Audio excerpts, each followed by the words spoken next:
Halo Velas, kembali lagi di dalam video pembahasan soal-soal untuk persiapan ujian akhir semester atau PHS ya teman-teman. Dan kali ini adalah materi tentang sifat koligatif larutan untuk adik-adik kelas 12. Oke, kita langsung saja ke soal pembahasan yang pertama. Jadi ini merupakan soal level mudah untuk sifat koligatif.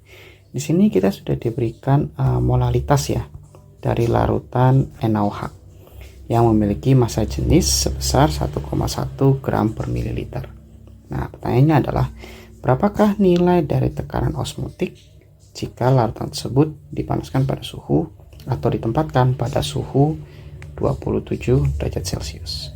Nah, untuk mengerjakan soal seperti ini, maka langkah pertama yang harus kita lakukan adalah menentukan dulu molalitas dari larutan NaOH itu sendiri ya. Karena molalitasnya sudah ada di sini, maka kita bisa langsung saja masuk ke persamaan matematis untuk penentuan tekanan osmotiknya. Oke. Jadi persamaan matematisnya adalah P sama dengan MRT. Nah, karena NaOH ini sendiri merupakan elektrolit kuat ya.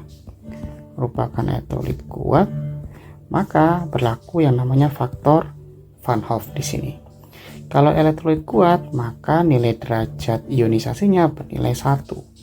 Ketika nilai derajat ionisasinya bernilai 1, maka otomatis banyaknya ion itu sebanding dengan nilai faktor itu sendiri. Jadi kalau misalnya jumlah ionnya 2, maka nilai faktor Van Hoff-nya adalah 2 dan seterusnya, seperti itu. Nah, kita perhatikan bahwasanya NaOH ya. NaOH itu kalau dia dalam air akan terurai menghasilkan ion Na+ dan ion OH-, di mana jumlah ionnya adalah 2. Maka nilai faktor Van Hoff-nya juga bernilai 2, seperti itu. Kemudian di sini temperaturnya masih dalam satuan Celcius, teman-teman. Kita harus ubah ke dalam satuan Kelvin, di mana kita tinggal menambahkan dengan 273 sehingga nilainya adalah 300 dalam skala Kelvin. Oke.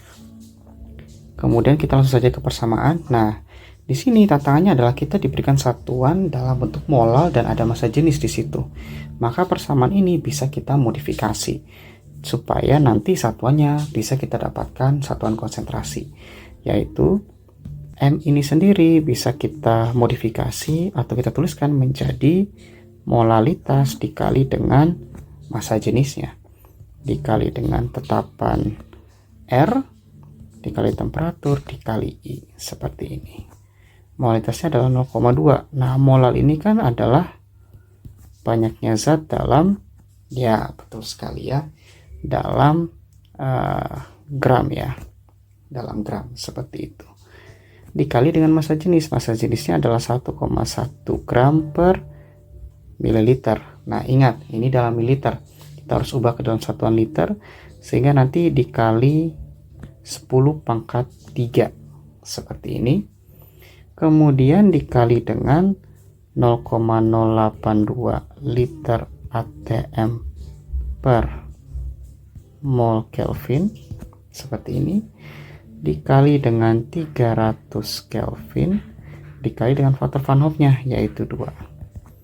Nah, disinilah pentingnya kita menuliskan satuan ketika kita menggunakan kalkulasi atau dalam perhitungan, supaya kita tahu mana yang bisa kita eliminasi. Jadi di sini gram bisa kita coret seperti ini. Kemudian mililiter bisa kita hilangkan ya karena sudah ubah jadi liter di sini. Kemudian satuan mol juga hilang. Kelvin juga hilang. Seperti ini. Jadi yang tersisa di akhir adalah satuan dari ATM saja, seperti itu. Kemudian tinggal kita lakukan kalkulasi seperti ini dan didapatkan bahwasanya nilai tekanan osmotiknya adalah sebesar 10,56 atm seperti ini, atau bisa kita buatkan menjadi 10,5 atm seperti itu ya, sehingga opsi jawaban yang tepat adalah yang E. Oke. Wah, memang sedikit kompleks walaupun di sini dibilang levelnya mudah, tapi di sini hanya perlu teman-teman untuk teliti dalam mengkonversi dari satu satuan ke satuan yang lain ya, sebelum masukkan ke dalam rumus atau formula matematikanya. Oke, kita lanjut ke soal berikutnya. Oke, soal berikutnya juga masih tergolong sifat mudah di sini. Jadi kita diberikan beberapa opsi larutan dan kita diminta untuk menentukan manakah yang memiliki titik didih paling tinggi. Seperti itu ya. Nah, untuk mengucapkan tipe soal yang seperti ini, maka teman-teman harus mengidentifikasi dulu larutan mana saja yang tergolong sebagai larutan elektrolit dan mana yang tergolong sebagai non-elektrolit. Di sini opsi B dan D itu tergolong sebagai non-elektrolit. Seperti itu. Sedangkan untuk yang A, C, dan E itu tergolong sebagai atau ACE itu tergolong sebagai elektrolit ya. Elektrolit kuat dalam hal ini. Seperti itu. Maka otomatis kita bisa mengeliminasi opsi jawaban B dan D dalam perhitungan ini sehingga kita bisa fokus pada larutan yang bersifat elektrolit kuat dalam penentuan titik didih yang paling tinggi. Nah, sebelum ke sana, kita ingat dulu bahwasanya dalam penentuan delta TB itu bergantung sama molalitas atau konsentrasi, kemudian nilai faktor Van Hoff-nya. Kemudian untuk penentuan titik didih TB ya, kakak pakai versi bahasa Inggris boiling, maka dia bernilai 100 derajat Celcius ditambah delta TB-nya, atau bisa kita tuliskan sebagai 100 derajat Celcius ditambah molaritas dikali I-nya. Jadi kalau mau nilai delta TB-nya paling tinggi, maka pilihannya ada dua, bisa konsentrasinya kita naikkan atau banyaknya faktor Van Hoff atau besar nilai faktor Van Hoff yang kita tingkatkan. Seperti itu ya.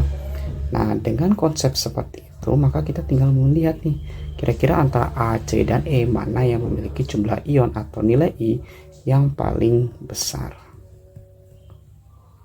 Oke. Lanjut, yang pertama A dulu nih, NaOH. NaOH berarti dia akan terurai menjadi Na plus dan OH-, berarti nilai N-nya 2, nilai faktor Van Hoff-nya 2. Untuk C, AlCl3, berarti Al3 positif dan 3Cl-, berarti ionnya ada 4, berarti nilai faktor Van Hoff-nya 4. Dan terakhir E, kalsium fosfat ya, kalsium fosfat berarti 3 ion Ca2 positif dan 2 ion fosfat, berarti ionnya ada 5, maka nilai faktor Van Hoff-nya adalah 5. Nah, dengan pola seperti ini ketahuan bahwasanya opsi E adalah larutan yang memiliki titik didih paling tinggi. Kenapa? Karena jumlah ionnya paling banyak. Seperti itu. Oke, itu untuk soal yang kedua. Masih semangat? Kita lanjut ke soal berikutnya. Oke, kali ini soalnya kita naikkan levelnya ke level medium seperti itu. Jadi kita diberikan suatu larutan baru ya, yaitu larutan glukosa di sini. Tapi larutan glukosa ini kita larutkan di dalam pelarut fenol. Jadi bukan pelarut air ya, dan menghasilkan titik didih larutan sebesar 1,83,5 derajat Celcius. Kira-kira berapakah titik beku larutan tersebut jika titik didih dan titik beku fenol murni adalah 182 derajat Celcius dan 40,9 derajat Celcius. Sudah diberikan data Kb dan Kf-nya di situ beserta nomor massa untuk penyusun karbon, hidrogen, dan oksigen dalam penentuan MR nanti si glukosanya. Seperti itu ya. Nah, untuk mengerjakan soal di tingkat atau level medium ini, maka teman-teman harus lebih berhati-hati ya, karena level tingkat kesulitan semakin meningkat. Oke. Terus bagaimana cara kita mengerjakan soal dengan tipe seperti ini? Oke.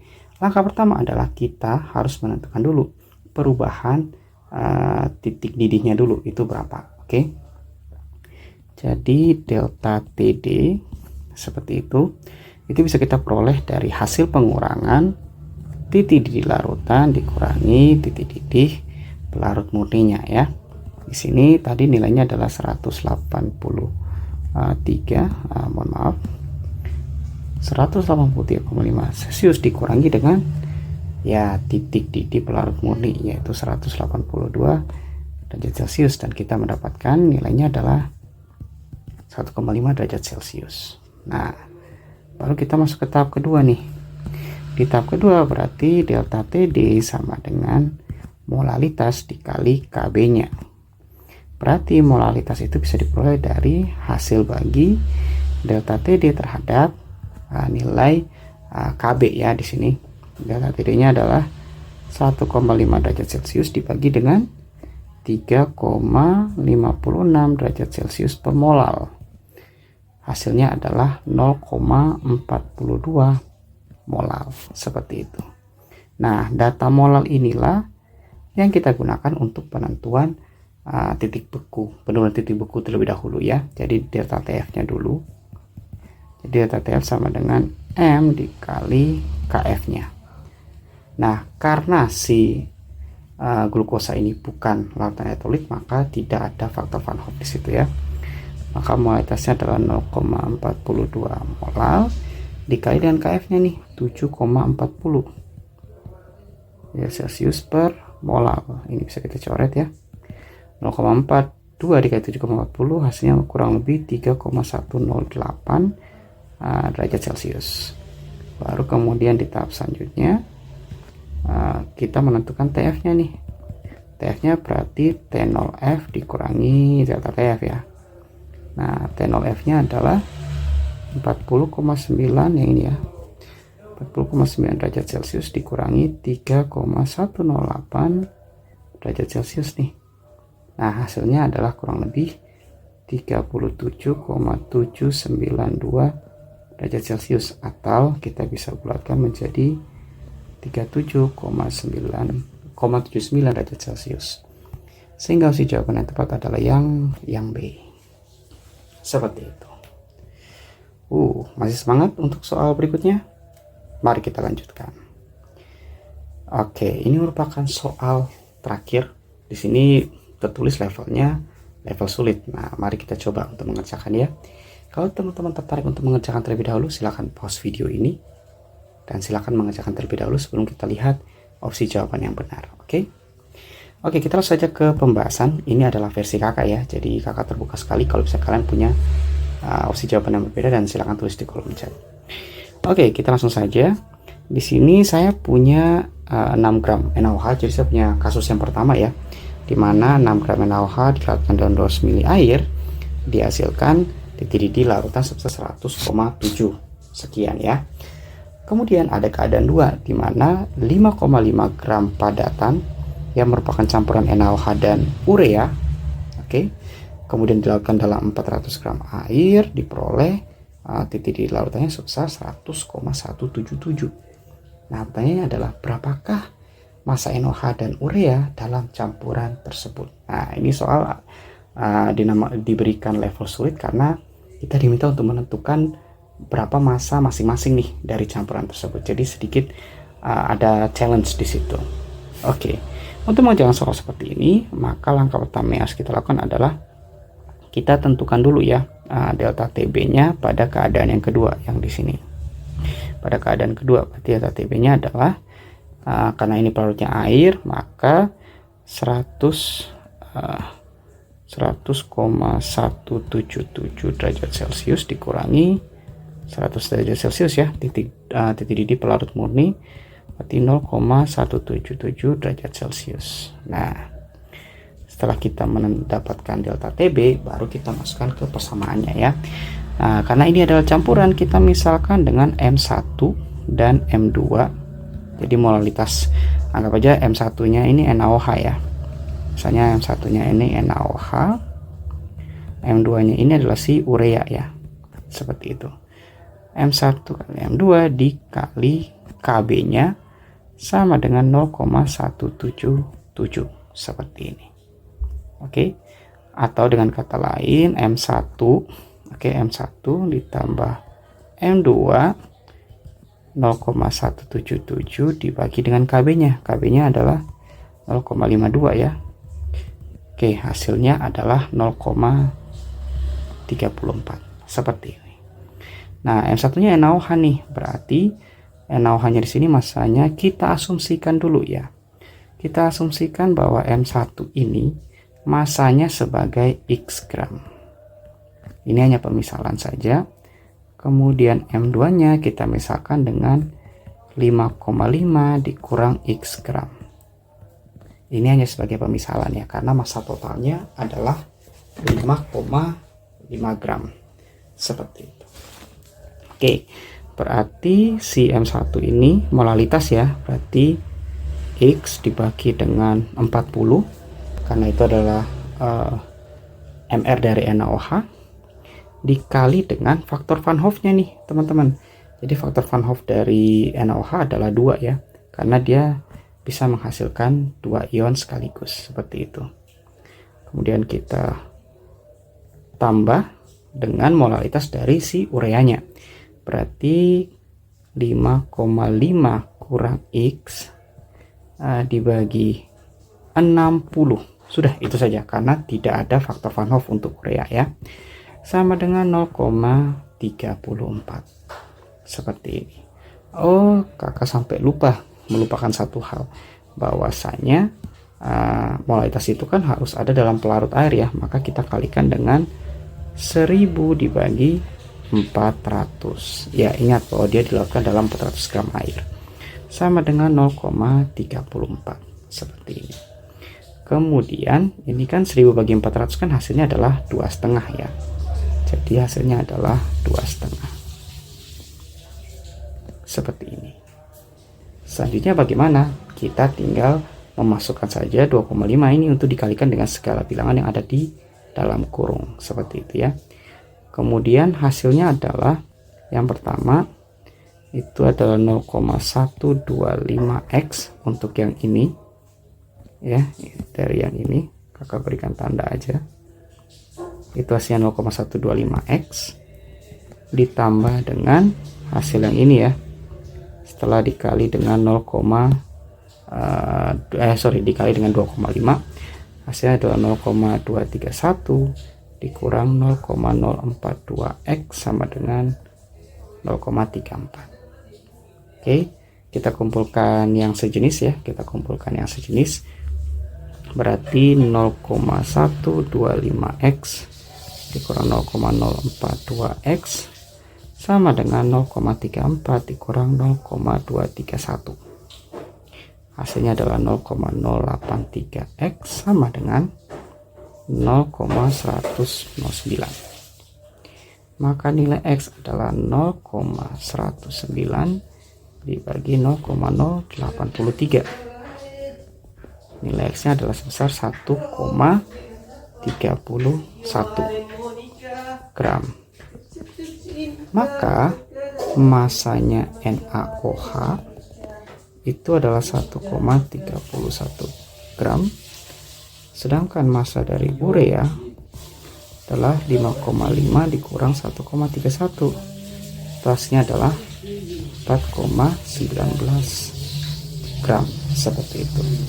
Kalau kita mau memilih opsi jawaban yang mendekati yang sebenarnya, maka kakak akan condong untuk memilih opsi jawaban yang A, seperti itu ya, karena itu yang paling mendekati opsi jawaban yang benar, seperti itu. Kalau misalnya teman-teman ada pendapat berbeda untuk soal yang sulit ini, silahkan tulis di kolom chat ya, supaya semakin banyak pertukaran pendapat yang membangun teman-teman dalam belajar tentang sifat kolikatif. Oke, kakak rasa sekian dulu untuk materi tentang sifat kolikatif untuk persiapan adik-adik yang kelas 12 yang hendak PAS. Dan sampai jumpa lagi di video pembahasan selanjutnya. Silahkan like, komen, dan subscribe channel ini supaya kalian semakin terbantu dan update dengan video terbaru. See ya.